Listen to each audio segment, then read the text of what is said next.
de Pernambuco, de um monte de lugares de Pernambuco, bastante conhecido e que tem se dedicado bastante ao tema da insuficiência mitral, acompanhando intervenções percutâneas, e é um cardiografista excepcional. Então, gostaria de convidar o Eugênio, que vai nos falar sobre as indicações para o sistema MitraClip, que é o sistema aprovado para o tratamento percutâneo da insuficiência mitral. Eugênio.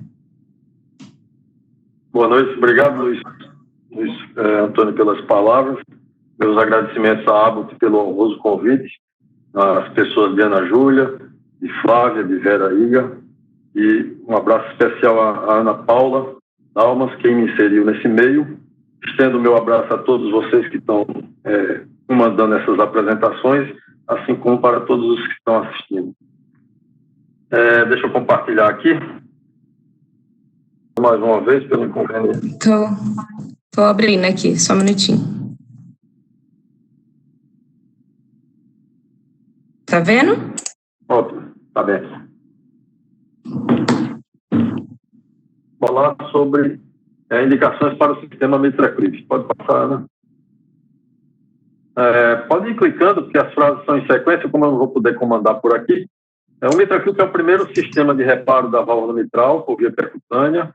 Mais de 80 mil pessoas no mundo já foram tratadas com esse procedimento. O Brasil ultrapassou 400 pacientes, agora no mês de maio deste ano. E a técnica é baseada no conceito da cirurgia do professor Ottavio Alfieri, da Itália, que desenvolveu uma técnica de plicatura dos segmentos centrais dos folhetos da válvula mitral, como a gente está vendo aqui na imagem central. E o MitraClip faz exatamente uma imitação dessa técnica. Aqui vocês estão vendo à esquerda a vista do átrio esquerdo, o MitraClip já posicionado nos segmentos centrais, e na visão do ventrículo esquerdo também criando um duplo orifício. Pode passar, Ana. O procedimento requer a participação de uma equipe multidisciplinar. É preciso ter clínico participando, ecocardiografista, hemodinamicista, anestesista, cirurgião, enfim, uma equipe bastante coesa, tanto para indicar como para participar do procedimento. É um procedimento que depende quase que totalmente do ecocardiograma, e por isso exige noções de ecocardiografia por parte, principalmente, dos operadores. A equipe também deve ter conhecimento amplo a respeito da anatomia do aparato valvular mitral, assim como da fisiopatologia da insuficiência mitral. Pode passar. A doutora Maria Fernanda já comentou a respeito das características da anatomia do aparato valvular mitral. Pode adiantar, Ana Júlia. E a gente tem a facilidade de analisar praticamente todas as estruturas, todos os componentes do aparato valvular mitral através da ecocardiografia tridimensional, como nessa imagem que vocês estão vendo, a visão simultânea do átrio esquerdo e a visão do ventrículo esquerdo. Então, nós podemos ver todos os escálopos, as comissuras, os músculos papilares, a coaptação dos folhetos, cordas tendíneas, etc. Pode passar? Assim como também podemos avaliar com uma única imagem, muito mais clareza e fácil entendimento para todos da equipe, até para quem não faz ecocardiograma, analisar todos os segmentos dos folhetos da válvula mitral. Pode passar? De modo que, para selecionar o paciente para o tratamento percutâneo da insuficiência mitral, dois pontos são fundamentais. Primeiro, entender que não é todo tipo de insuficiência mitral que está apto para ser submetido ao procedimento. E, segundo, é preciso ter critérios de indicação, são chamados critérios Everest. São várias análises que o ecocardiografista tem que fazer para identificar os casos que são melhor selecionados. Em relação à classificação da insuficiência mitral, a doutora Maria Fernanda também comentou bem, a gente utiliza a classificação que tem sido mais utilizada, é a classificação elaborada pelo Dr. Carpentier. São quatro tipos, podem clicar. O tipo 1, que é aquele em que a movimentação do folheto está normal, e geralmente é causado por uma perfuração secundária ou endocardite, não é um caso factível, pode clicar, Ana Júlia. O tipo 3A, que é o caso cujo exemplo principal é a doença reumática, também não é um caso selecionável.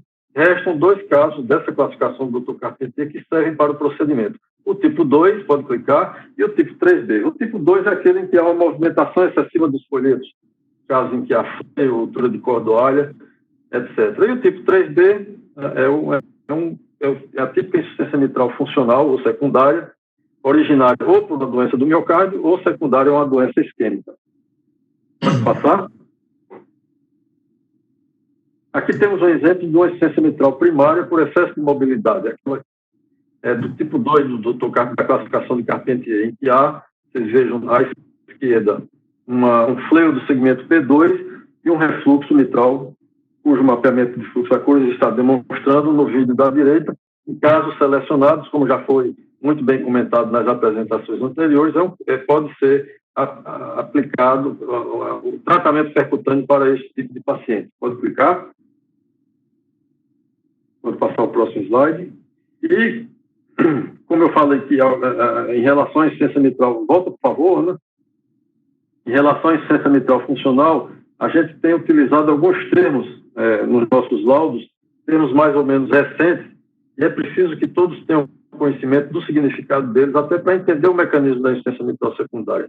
Nós temos aqui à esquerda um desenho, um esquema de um coração normal, uma ampla zona de cooptação dos folhetos, uma distância mínima do plano de cooptação em relação ao plano do anel, e na imagem à direita, um doente que teve uma doença funcional, por exemplo, ou doença isquêmica, uma miocardiopatia dilatada, provoca o remodelamento ventricular, desloca o músculo papilar no sentido apical, e esse deslocamento do músculo papilar traciona as cordas tendinhas, isso é o que a gente chama de tethering, e, consequentemente, desloca o plano de cooptação dos folhetos em relação ao plano do anel valvar, reduzindo a superfície de contato, isso é o que a gente chama de tensing, provocando a insuficiência mitral. Além disso, associado a essas alterações, existe a dilatação do anel.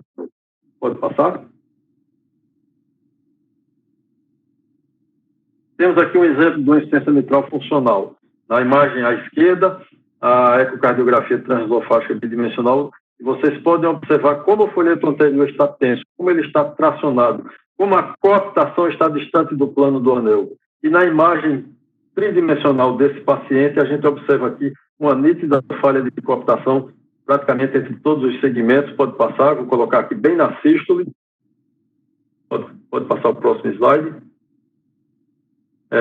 Bom, já deu para perceber. Uma outra tipo de insuficiência mitral secundária que não está englobada na classificação de Carpentier, porque tem sido descrita mais recentemente, é a insuficiência mitral secundária aos pacientes, em pacientes portadores de fibrilação atrial crônica que têm átrios muito dilatados. Vejam nesse exemplo que o ventrículo é normal, a contratilidade, a função sistólica do ventrículo é normal, a estrutura do aparato valvar mitral parece ser normal. Nesses casos, o mecanismo principal é a dilatação do anel, provocando, como vocês estão vendo à direita, um refluxo de grau importante. Esse também pode ser um caso, em determinadas circunstâncias, aplicável ao tratamento percutâneo. Pode passar?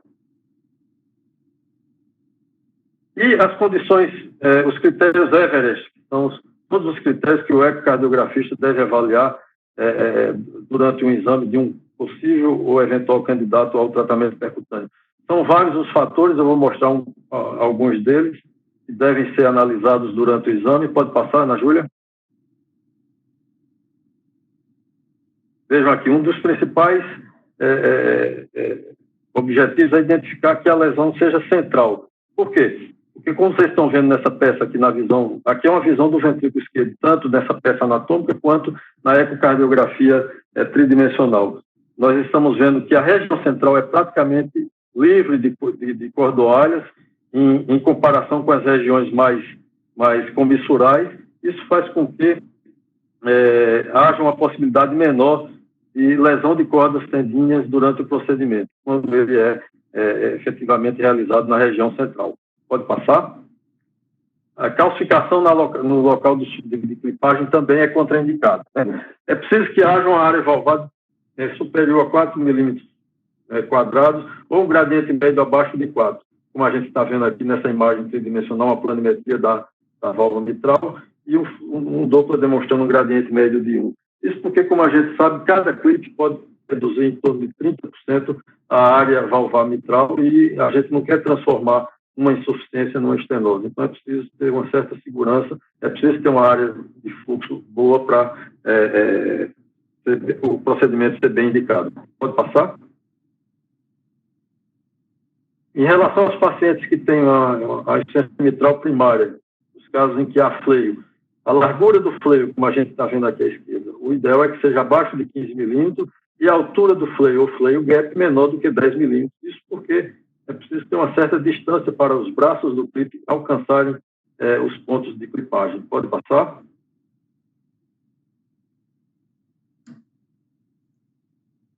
O folheto posterior, a gente consegue avaliar bem na posição de via de saída, como a gente está vendo aqui na imagem. A gente mede a parte móvel dele e esse folheto posterior, o ideal é que ele seja acima de 10 milímetros para ter facilidade do braço e do clipe conseguir capturar adequadamente. Existem situações em que até 7 milímetros é possível capturar o folheto. Abaixo disso é contraindicado. Pode passar, Ana? Nesse caso aqui, é um folheto posterior de 11 milímetros.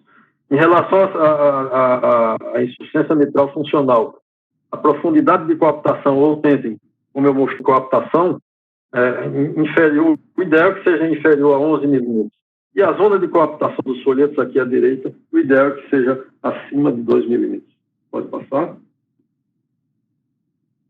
Todas essas medidas podem ser obtidas com os sistemas de quantificação da válvula mitral incorporados aos equipamentos que têm a técnica tridimensional. Então, são inúmeras medidas que a gente pode obter com isso.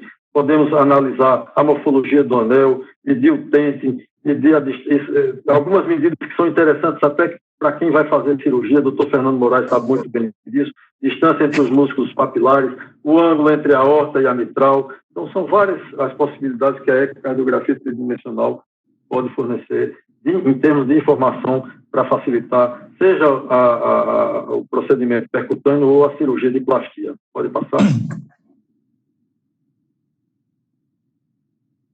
E as condições menos favoráveis ou contraindicadas. Vou citar algumas. Pode passar, Ana Júlia? Essas são situações que são contraindicadas. Aqui à esquerda, o vídeo não está rodando, mas trata-se de uma perfuração do segmento A3, em decorrência do endocardite. Agora sim, está dando para ver bem o orifício de A3. E um cleft aqui no vídeo da direita, essa divisão aqui do central no folheto anterior. Muito associada à doença do septo atrioventricular, mas em algumas situações em situações raras, ela pode se apresentar de forma isolada. Pode passar?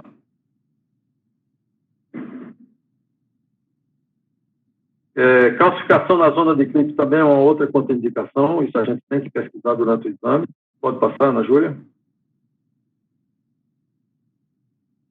E, como já foi mencionado anteriormente, a degeneração micomatosa também não é uma situação favorável para o clipe. A gente está vendo aqui na ecocardiografia tridimensional demonstrando doença em todos os segmentos praticamente, e o mapeamento de fluxo aquoso demonstrando vários pontos de refluxo. Então, isso é uma situação bastante complicada que deve ser evitada para o procedimento de tratamento percutâneo. Pode passar?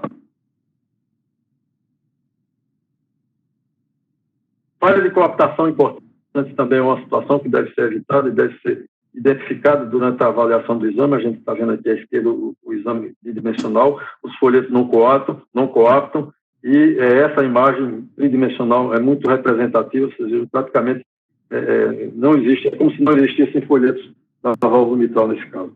Então, é uma situação que é contraindicação para o procedimento. Pode passar? Já foi comentado anteriormente, é importante observar esse tipo de alteração quando o remodelamento ventricular é muito exuberante, que o ventrículo perde a sua característica elipsoide, se tornando mais esférico. Então, o índice de esfericidade acima de 0,7, que é tão ruim para a plastia cirúrgica, assim como para o tratamento por via percutânea. Esses pacientes que têm diâmetro diastólico acima de 7 milímetros também são contraindicados. Pode passar, isso já foi comentado o doutor Salvador. E o ideal é que a gente deixe esses pacientes aqui nesse retângulo verde, os pacientes ideais para serem submetidos são aqueles em que tem o diâmetro diastólico final menor do que 70 milímetros, como bem demonstrou o estudo COAPT em comparação com o Mitrefy. Pode passar? A anatomia e a função do septo interatrial também são uma das funções do ecocardiografista, definir, identificar qualquer alteração do septo, porque é através do septo que o sistema é introduzido. Nesse caso, a gente já está demonstrando aqui a posição bicaval, o local onde vai ser funcionado adequadamente. Na posição de eixo curto, a gente tem que se afastar da aorta, então a função tende a ser superior em relação ao eixo das cápulas e anterior em relação ao eixo aórtico. Pode passar? Essa imagem já foi demonstrada anteriormente, de forma que temos que garantir que o local da punção onde está sendo feita, onde está sendo formada a tenda aqui, em relação ao plano do anel ou ao plano de coaptação, tem que ter pelo menos 4 a 4,5 centímetros de distância, e isso facilita, pode passar, a operacionalidade do sistema dentro da cavidade atrial, como a gente está vendo aqui, na imagem esquerda, o clipe passando pelo estírago, e à direita, já o posicionamento do clipe para atingir a perpendicularidade e capturar os folhetos. Então, é preciso que a punção seja no local adequado para que haja facilidade do manuseio do sistema. Evidentemente que essas situações, pode passar, Ana Júlia? Situações em que o septo tem uma anatomia desfavorável, como nesse exemplo, temos 3 condições no mesmo paciente, uma hipertrofia comatosa intensa, um aneurisma do septo interatrial e um forame oval prévio, são situações que dificultam bastante a perfuração, a punção do septo. Não são contraindicações, mas é preciso que a equipe saiba que esse tipo desse achado com antecedência para tomar as atitudes necessárias para a punção adequada do septo. Pode passar?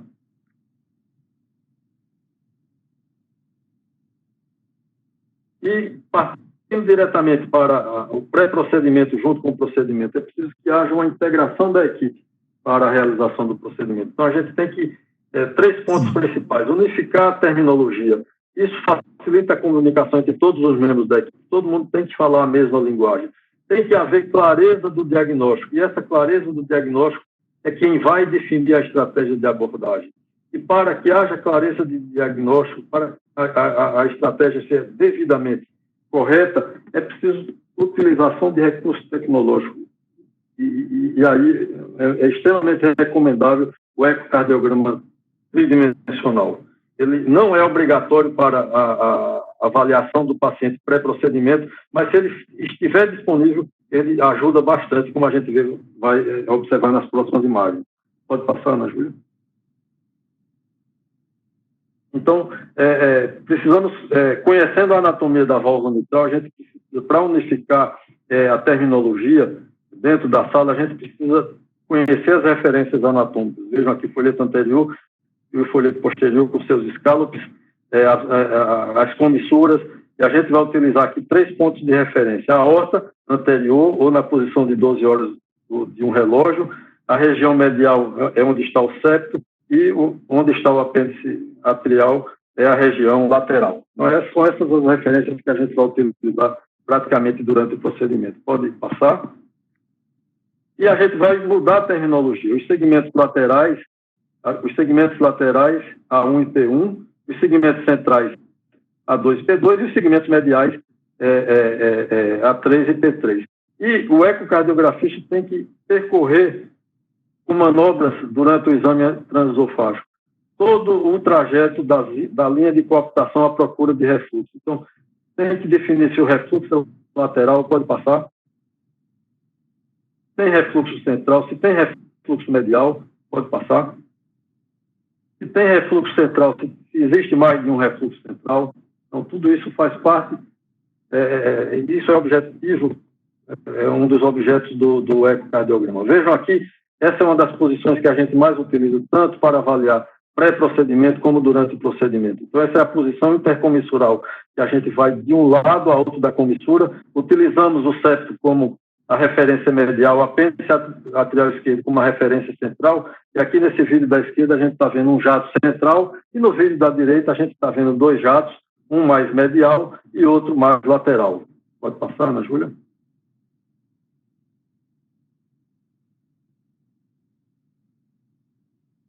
E aqui nesse exemplo temos 2 jatos centrais, como vocês estão observando aí.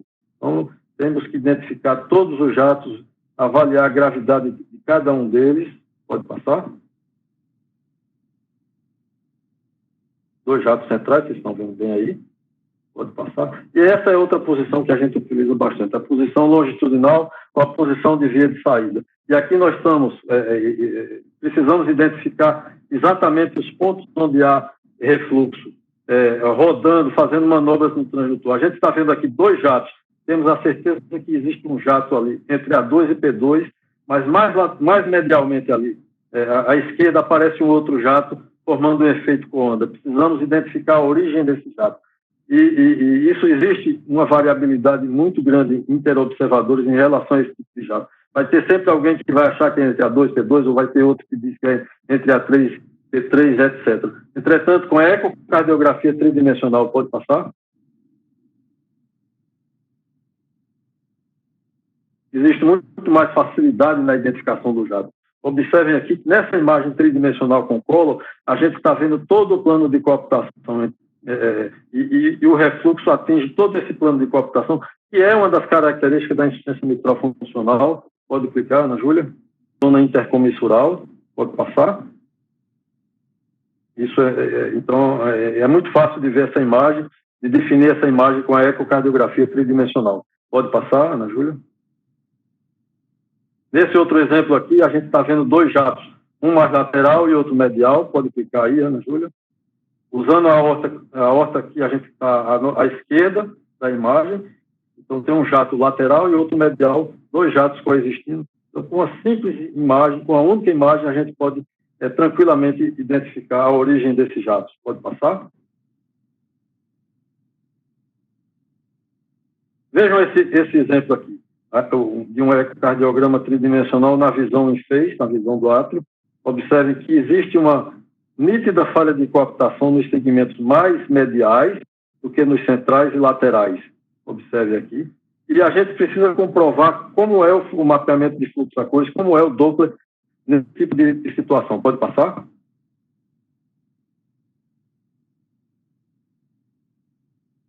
E mais uma vez a gente... Pode clicar, Ana Júlia. E mais uma vez a gente pode utilizar os recursos da cardiografia tridimensional quando a gente faz a análise tomográfica da vena contracta em várias projeções para obter nesse cantinho inferior esquerdo a vena contracta tridimensional. E observe que é exatamente no segmento medial que existe uma largura maior do refluxo, como foi demonstrado no vídeo anterior. Pode passar? E isso faz com que a gente...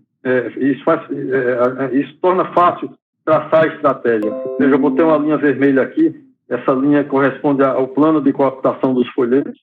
Então, a gente estabeleceu a tática de botar um clipe medial. Pode passar, Ana Júlia. E esse clipe tem que ser perpendicular ao eixo de cooptação dos folhetos. Então, na região medial, ele fica apontado para as 11 horas. E resolvemos implantar um outro clipe aqui central. Pode passar, Ana Júlia, apontando para as 12 horas. Pode passar. Foi exatamente isso que nós fizemos. Observem aqui na imagem os 2 clipes lado a lado, o duplo orifício resultante, o orifício mais lateral é um pouco maior do que o medial, porque a gente colocou um clipe lá na região medial. Pode passar.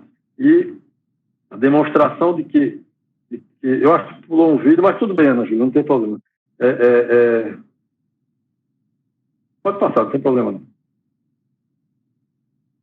Bom, e para concluir, portanto, o ecocardiograma é fundamental para o procedimento. É o ecocardiograma que vai dar o diagnóstico da insuficiência mitral, define os critérios de indicação do tratamento percutâneo, auxilia durante todo o procedimento, avalia o resultado do tratamento. E o sucesso do procedimento depende da adequada indicação. Então, para que haja adequada indicação do procedimento, é preciso identificar os mecanismos da insuficiência mitral e é preciso ter observância dos critérios de indicação Everest.